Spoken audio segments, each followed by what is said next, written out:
Good morning, Grace Point. We are so glad that you have joined us today. As you can tell, we are still meeting virtually, and we are going to continue to do that until it is safe for us to all be together again. For the past month, we've been talking about how our progressive lens can inform our experiences during challenging times, such as a global pandemic. We have a very special gathering in store for you today.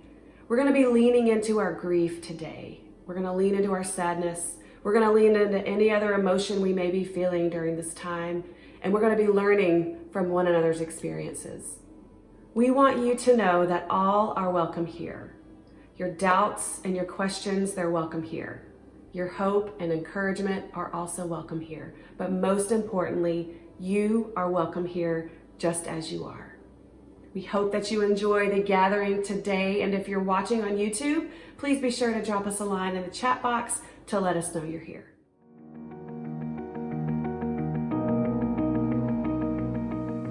Welcome to Grace Point. We are a progressive Christian church, loving our community by gathering in our homes.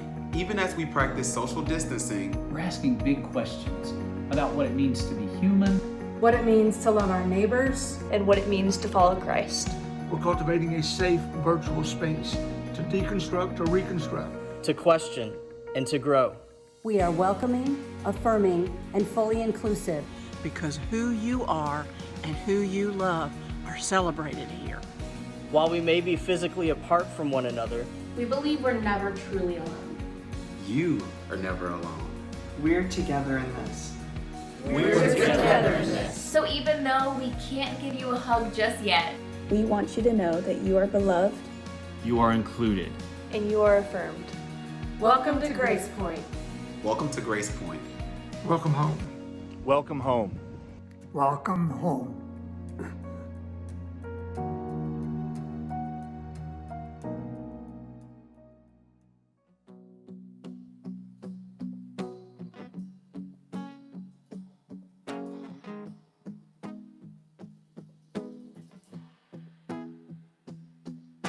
Standing on this mountaintop, looking just how far we've come, knowing that for every step you were with us. Kneeling on this battleground, seeing just how much you've done, knowing every victory was your power in us. Scars and struggles on the way, but with joy our hearts can say, yes, our hearts can say. Never once did we ever walk alone. Never once did you leave us on our own. You are faithful, God, you are faithful. Kneeling on this battleground, seeing just how much you've done, knowing every victory is your power in us. Scars and struggles on the way, but with joy our hearts can say, yes, our hearts can say. Never once did we ever walk alone. Never once did you leave us on our own. You are faithful, God, you are faithful. You are faithful, God, you are faithful. Scars and struggles on the way, but with joy our hearts can say, never once did we ever walk alone. Carried by your constant grace, held within your perfect peace. Never once, no, we never walk alone. Never once did we ever walk alone. Never once did you leave us on our own. You are faithful, God, you are faithful. Every step step, we are breathing in your grace. Evermore, we'll be breathing out your praise. You are faithful, God, you are faithful. You are faithful, God, you are faithful. You are faithful, God, you are faithful. Good morning, Grace Point family, and hello to each GP kid and hello to each GP youth who are watching. I hope everyone who is watching is doing really, really well. If you are looking for an opportunity to connect with your Grace Point community during this time of physical distancing, I encourage you to join one of the Zoom gatherings that is hosted for our community each week. GP Youth, we host a Zoom gathering for you every Friday at 7 p.m. GP Kids, we host a Zoom gathering for you every Saturday at 12 p.m. On Thursdays at 7 p.m., right before bedtime, I head over to our Grace Point Church Facebook page, as well as our GP Kids Instagram page at Grace Point Kids TN, and I read a book from our growing and wonderful GP Kids book collection. This week we are reading, drumroll please, Listening to My Body by Gabby Garcia, and it's illustrated by Ying Hui Tan. Grown-ups, if your GP kid or GP youth have a hip hip hooray kind of moment coming up, like a graduation, or your GP kid or GP youth would really enjoy receiving some snail mail, or an email, or a Zoom call, or a FaceTime call, or a video message, let me know. I would love to connect with them and to welcome our GP community to celebrate them. Speaking of celebrations, today is Timothy Higgins' 14th birthday. Happiest of happy birthdays to you, Timothy Higgins. It's also one of our GP Kids volunteers' birthday, Jennifer Floyd. Happiest of happy birthdays to you, Miss Jennifer. I hope the both of you have an incredible day full of hip hip hooray. Our church community hosts a few community groups on Facebook. I encourage everyone to join these. I encourage everyone to post questions and to share resources and to connect with one another inside of these communities. We also email out information and we also email out resources. If you would like to be a part of our GP Kids or GP Youth email lists, let me know at lisa@gracepoint.net, and I will make sure to include you. I'd love to include you. After today's YouTube premiere gathering, I will email out our newest GP Youth discussion guide. I'll also post it to our Grace Point Church Facebook group. And our Grace Point Youth Facebook group. True story. I've also sent out this morning our GP Kids discussion guide. It was also posted in our GP Kids Facebook group.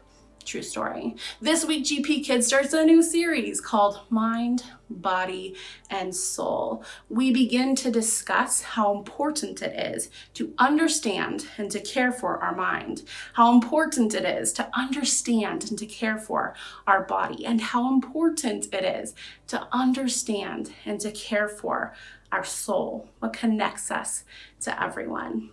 Let's do it together. You ready? Peace out. Air hugs, and so much love to each and every one of you. Well, we do have some announcements to share with you today. One of those is that every Sunday before our service, we join via YouTube to have some virtual chat time before the gathering. That's at 10:30. So we would love to connect with you before and after the service in this way. So be sure to join us for that. We also have Reconstruct that is still happening every Wednesday evening at 6:30 p.m. via Zoom. This is a time when we get together to discuss important topics and we learn from each other through meaningful conversation. This Tuesday, May 19th at 8 p.m., we're really excited that Dr. Robin Henderson Espinoza will be joining Pastor Josh in a Theology on Tap. They will be engaging in a conversation about what it means to create and participate and meaningful community during a pandemic. So we hope that you can join us for that. Be sure to check our social media for more information.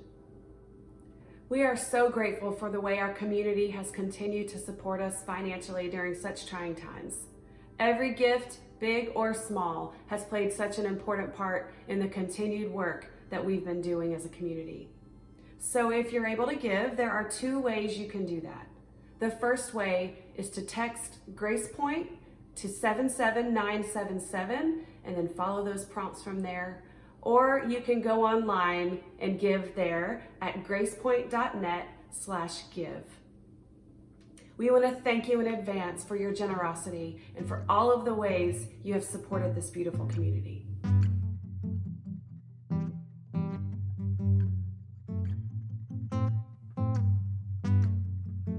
I don't want to feel better.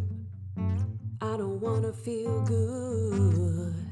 I want to feel it hurt like losing someone should. I'm gonna let my heart break. I'm gonna let it burn. I'm gonna stake my claim with the flame I know it hurled. Run, baby, run, don't you know I've tried, but escape is a waste, ain't no use in hiding. You know the best way over's through. So if it matters, let it matter. If your heart's breaking, let it ache. Catch those pieces as they scatter. Know your hurt is not in vain. Don't hide yourself from the horror. Hurt today, hit tomorrow. If it's fragile and it shatters, let it matter, let it matter. Ooh, ooh, yeah. Ooh.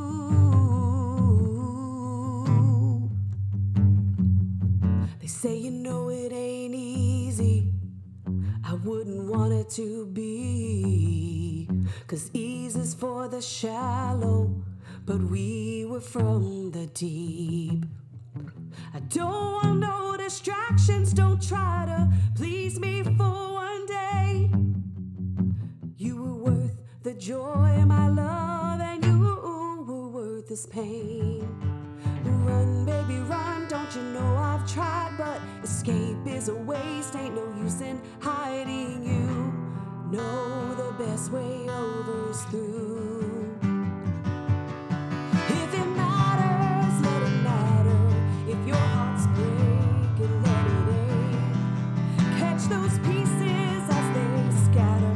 Know your hurt is not in vain. Don't hide yourself from the horror. Hurt today, here tomorrow. If it's fragile and it shatters, let it matter, let it matter. Ooh, ooh, yeah. Ooh. Run, baby, run, don't you know I've tried, but escape is a waste, ain't no use in hiding. You know the best way over is through. If it matters, let it matter. If your heart's breaking, let it ache. Catch those pieces as they scatter. Know your hurt is not in vain. Don't hide yourself from the horror. Hurt today, here tomorrow. If it's fragile and it shatters, let it matter, let it matter.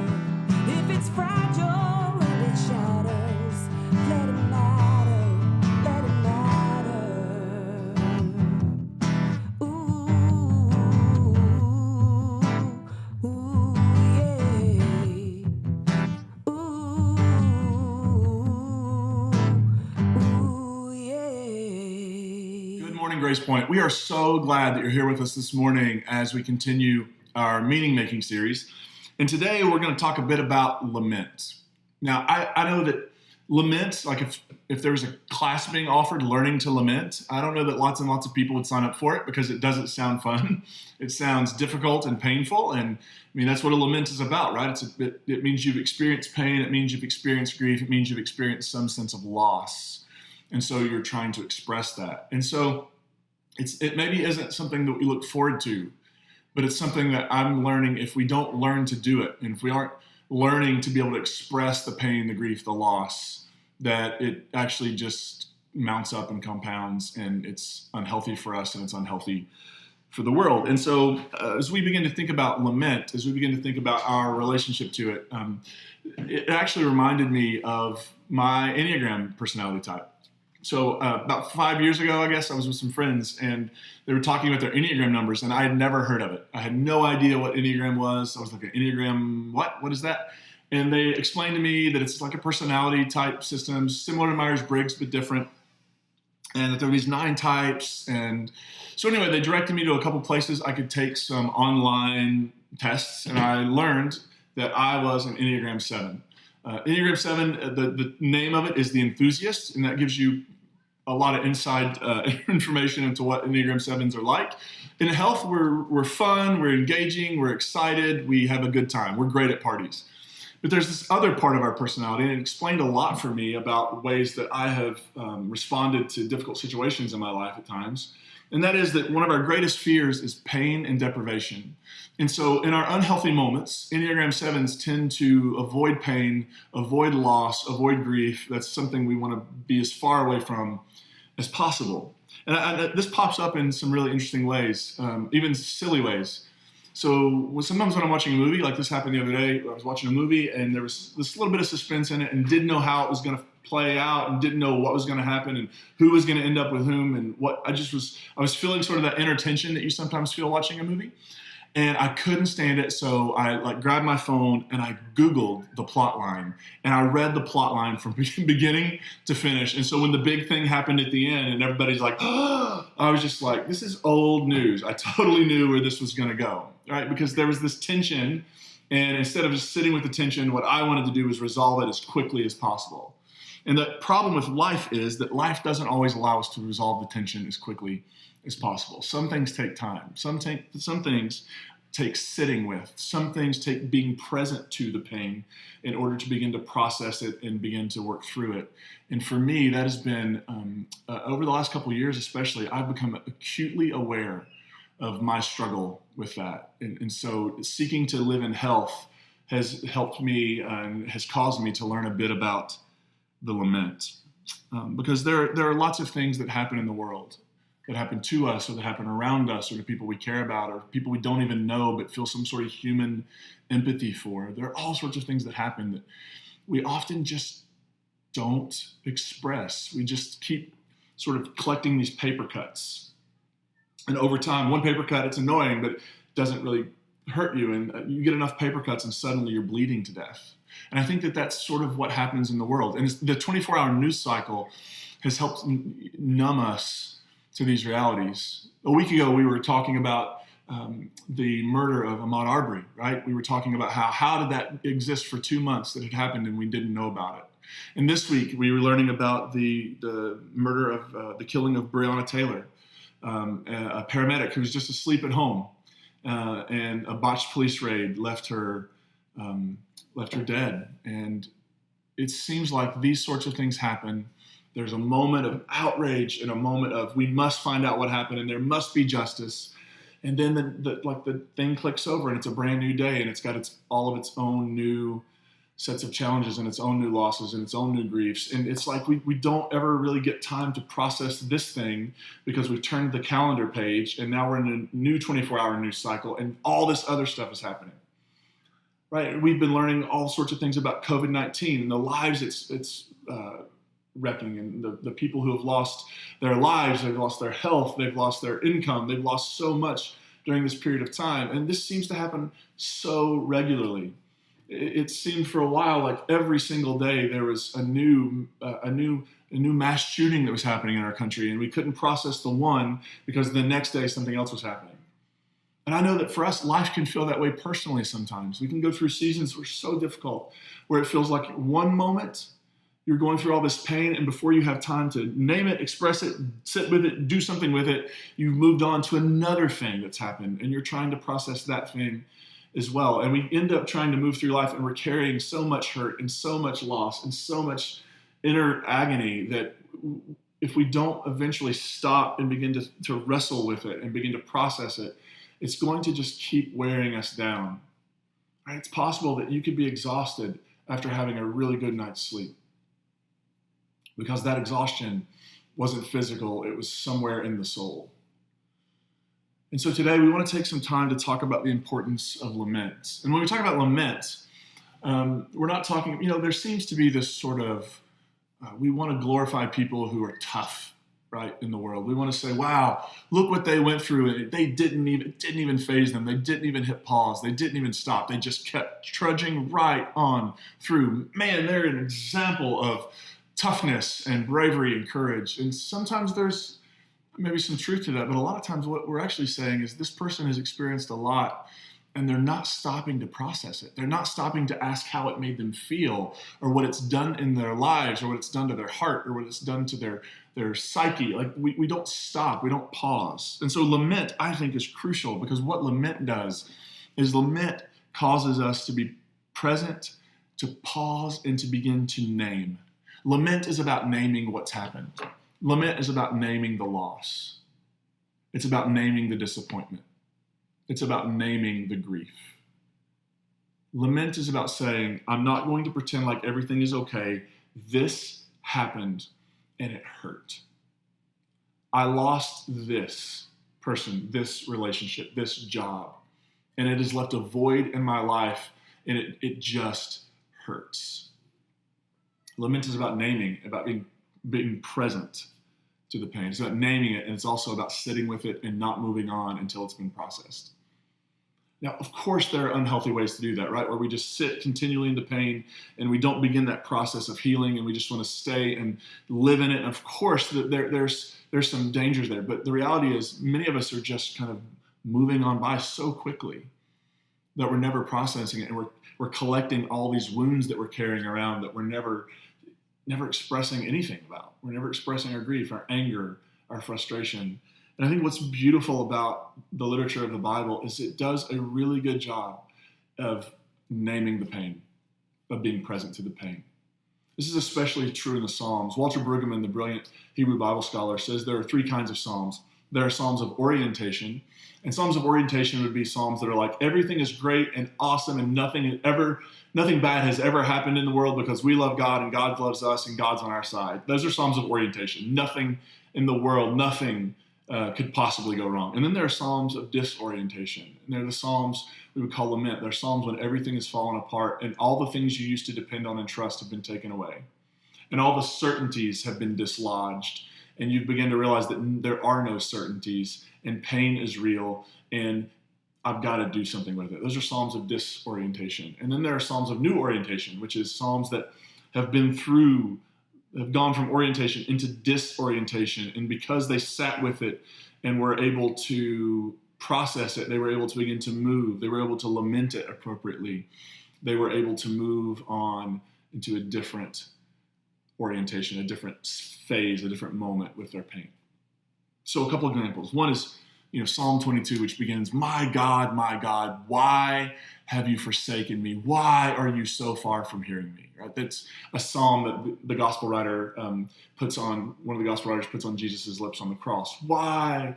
Where are you? Why have you forsaken me? That's a psalm of disorientation. It's a psalm of lament. That's everything has fallen apart and nothing is okay. And I thought you had my back and I thought you were with me, God. And I thought you were going to see me through and I thought you were going to take care of it. And instead I'm being abandoned, forsaken, and alone in my suffering. Then there's another psalm, Psalm 13. How long will you forget me, Lord? Forever? How long will you hide your face from me? How long will I be left to my own wits? Agony filling my heart. Daily? How long will my enemy keep defeating me? Look at me. Answer me, Lord my God. Restore sight to my eyes. Otherwise, I'll sleep the sleep of death. And my enemy will say, I won. My foes will rejoice over my downfall. I mean, what is that? That is a psalm that is born out of God, I thought we had a plan, thought you were on my side, and now I'm left on my own. My enemies are defeating me. I feel hopeless. Where are you? And this, look at me, answer me, God. Like, this is not a kind, polite, prim and proper prayer. This is almost bringing an accusation against the divine. Where were you? You were supposed to have my back. You were supposed to be on my side. Look, I'm suffering and you are nowhere to be found. Now, this psalm at the end begins to lean into some new orientation, where the psalmist says, I've trusted in your unfailing love. I rejoice in your salvation. I will sing because you've been good to me. Right? So there's this beginning to emerge into a new orientation of, yes, this is difficult, but I actually have never been alone. And yes, but there's this beginning part, which is everything is falling apart. Everything is breaking down. God, where are you? I mean, in John chapter 11, Jesus is outside the tomb of his friend Lazarus, just prior to bringing Lazarus back from the dead. And what does Jesus do? Jesus wept. Knowing what he's about to do, knowing Lazarus is going to have a comeback story, what does Jesus do? He sits in the grief. He sits in the lament. He feels the pain and loss of the moment.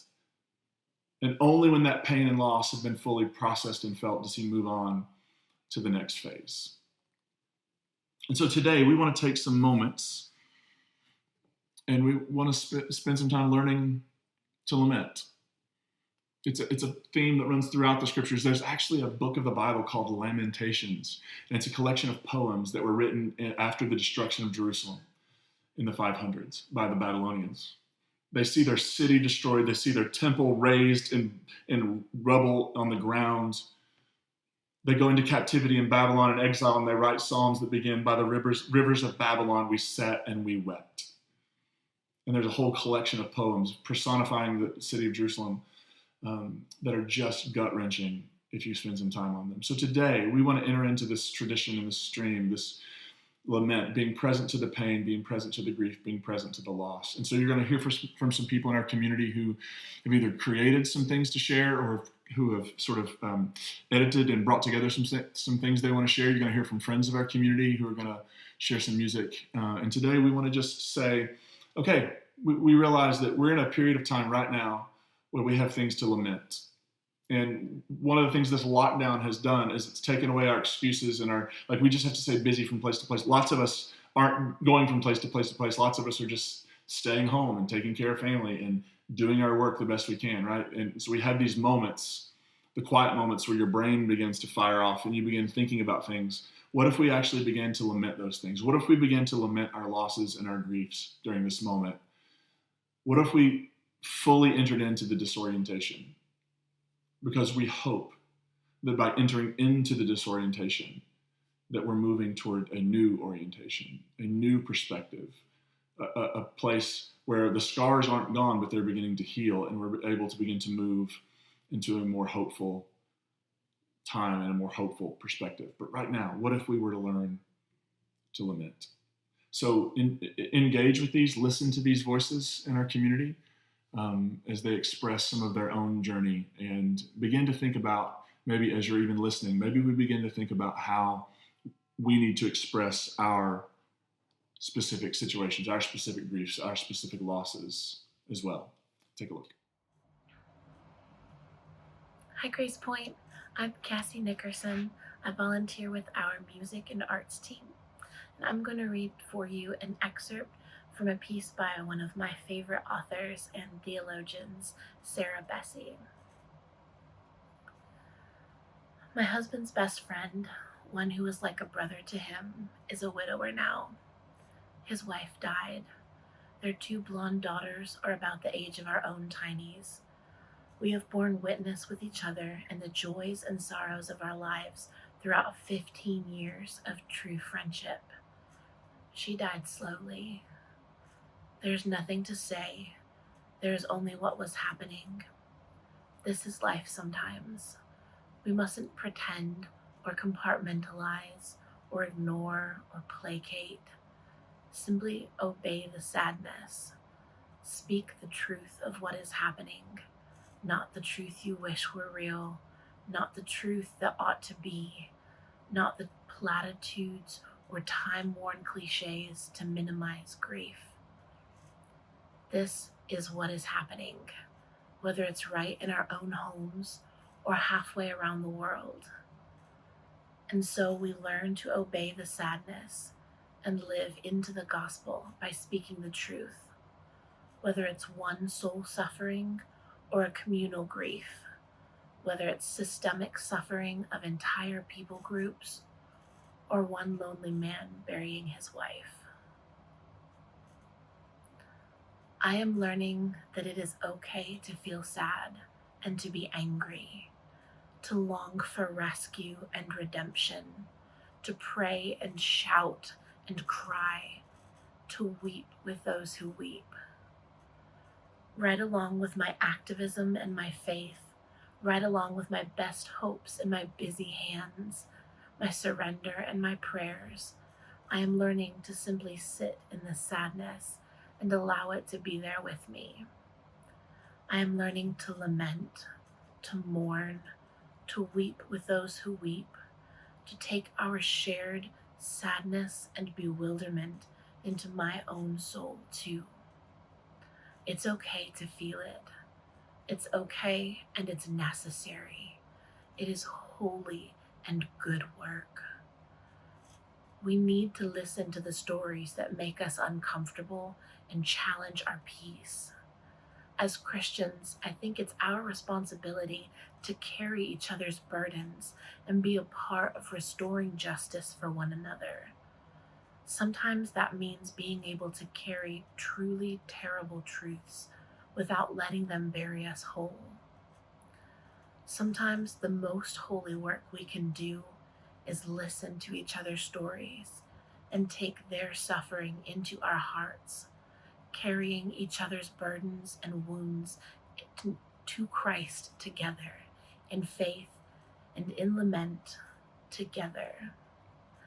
I hold space for the righteous anger and the grief.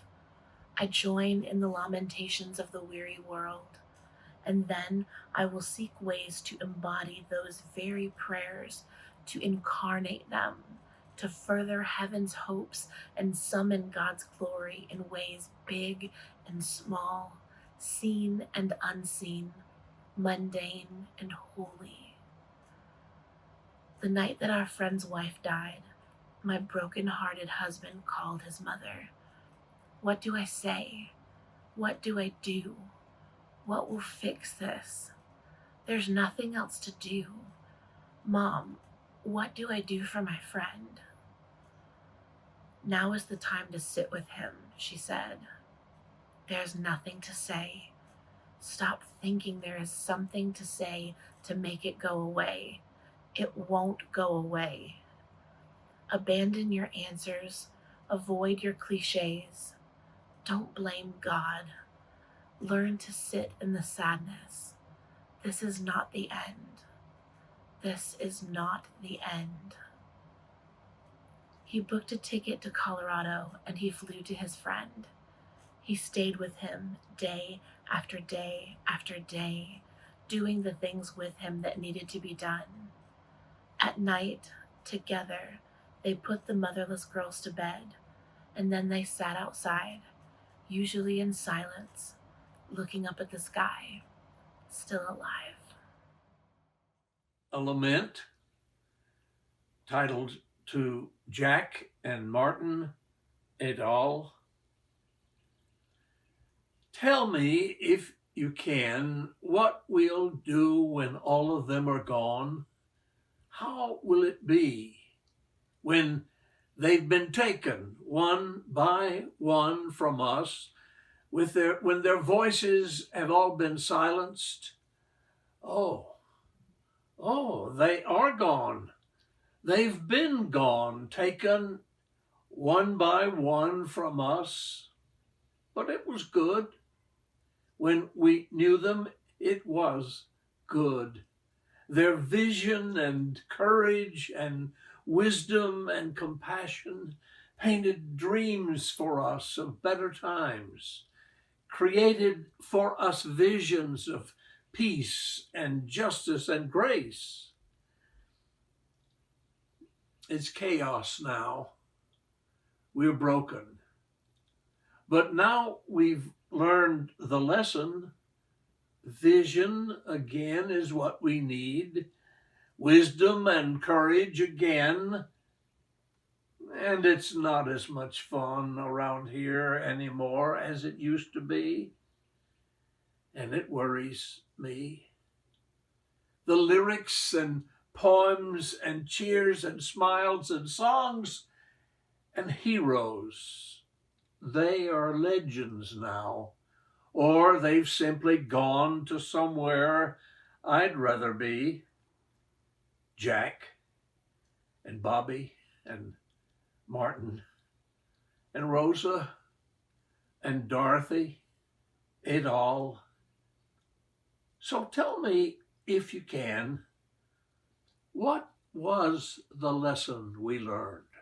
Lament is a passionate expression of grief or sorrow, like not knowing what to expect today or tomorrow.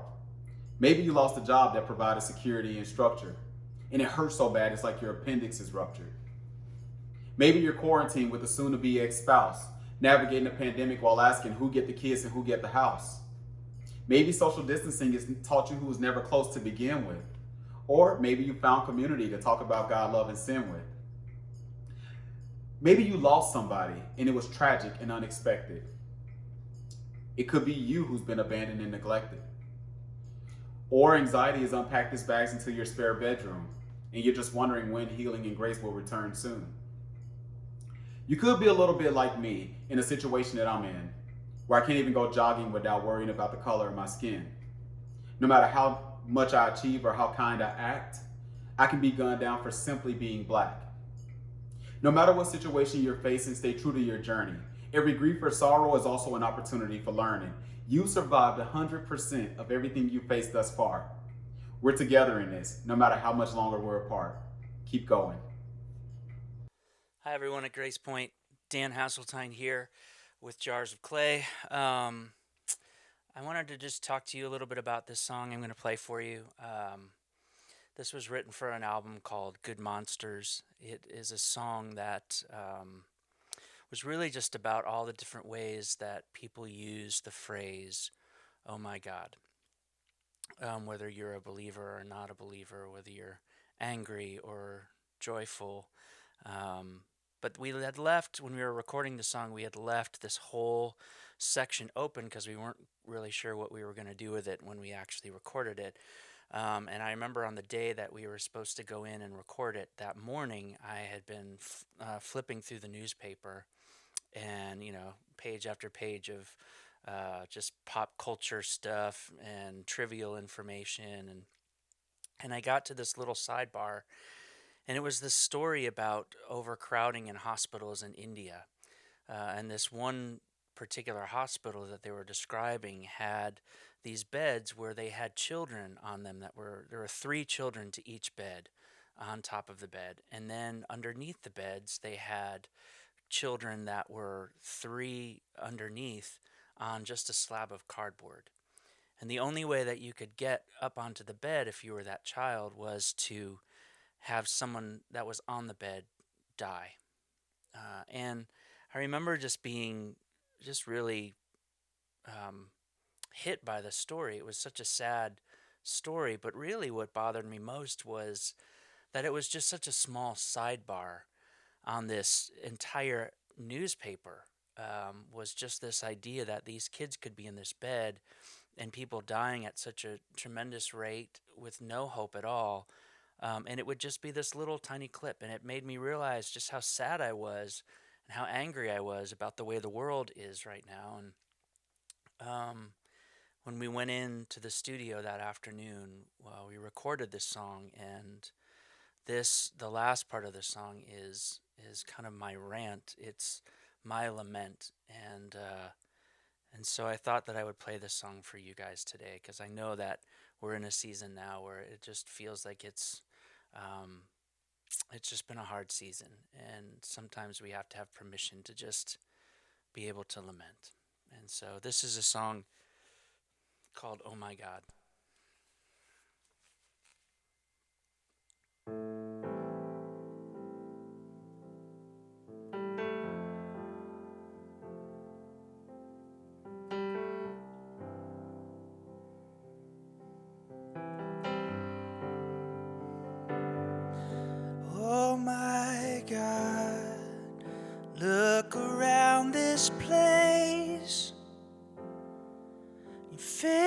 fingers reach around the bone.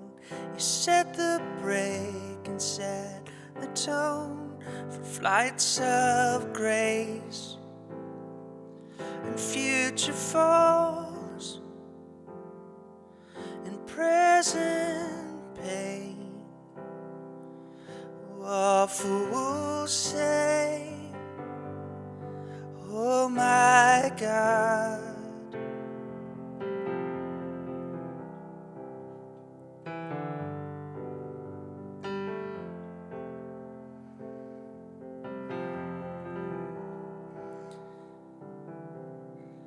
Oh my God, why are we so afraid?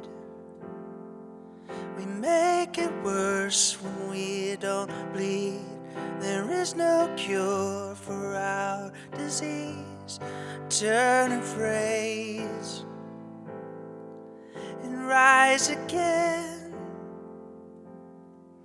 Fake your death and only tell your closest friends. Oh my God.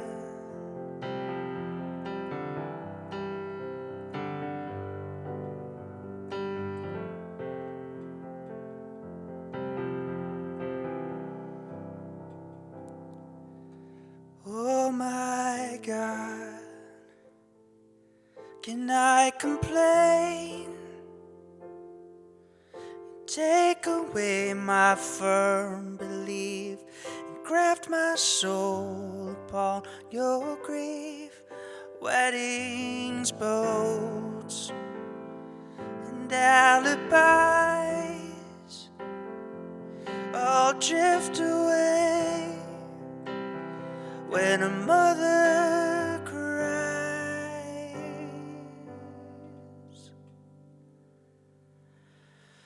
Liars and fools, sons and failures, thieves will always say. Lost and found, ailing wanderers, healers always say. Broken hearted, separated, orphans always say. Distant fathers, fallen warriors, givers always say.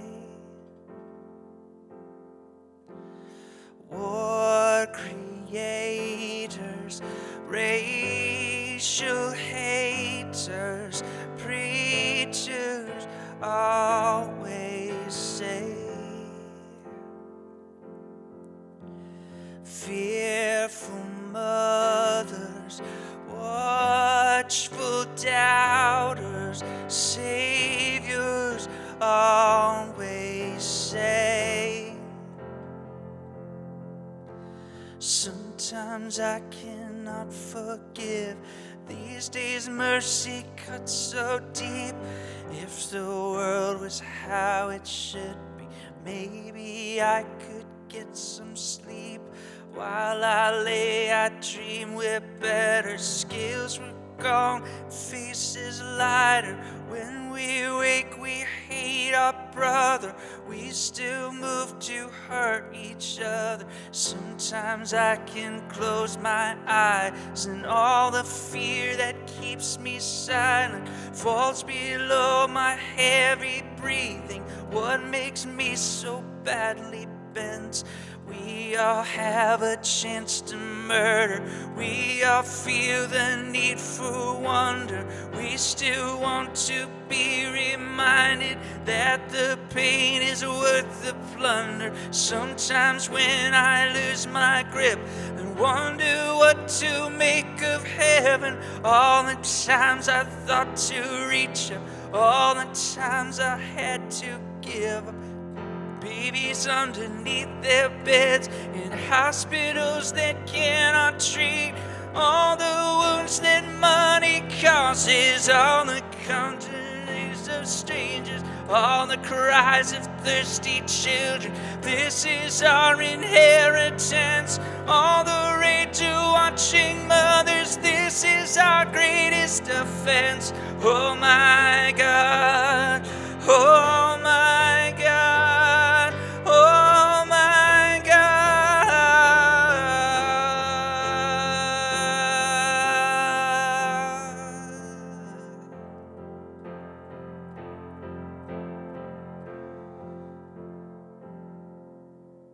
lost.